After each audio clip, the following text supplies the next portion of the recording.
Is Remi Piet. He's a senior director at the America's Market Intelligence think tank. Remi, great to have you with us on Money Talks. Thank you for joining us.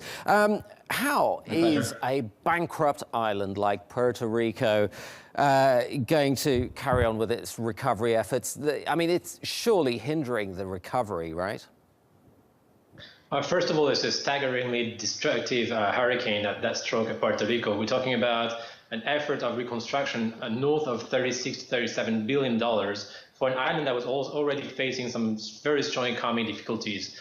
The need for infrastructure, the need for investment in the island is very high, and there's opportunities also for investors to now look at the island for potentially investing in it. But absolutely, the first priority right now is emergency issues, but very fast we're going to have to look at reconstruction of infrastructure, whether energy infrastructure, roads, railroads, a series of investment that need to be done in the island.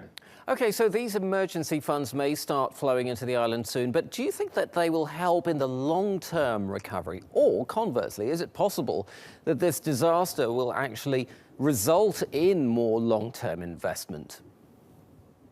I mean, there's two elements here. There's a short-term perspective and a long-term perspective. I mean, in short-term perspective, there's an absolute need for an emergency support to the island.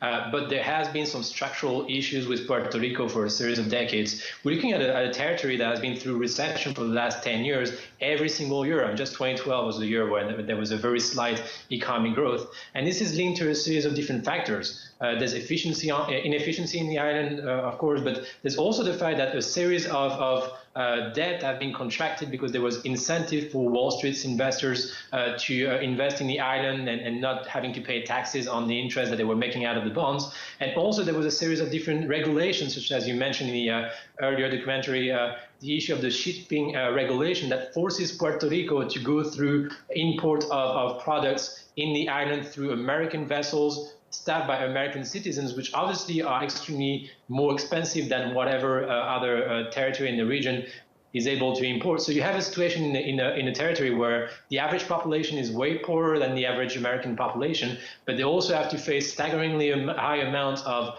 restriction that makes it that the basic goods are more expensive in Puerto Rico than there are anywhere else in the U.S. Remi, you said something interesting there about the tax-free status of its bonds. Tell us a little bit more about why the U.S. actually has an interest in a place like Puerto Rico.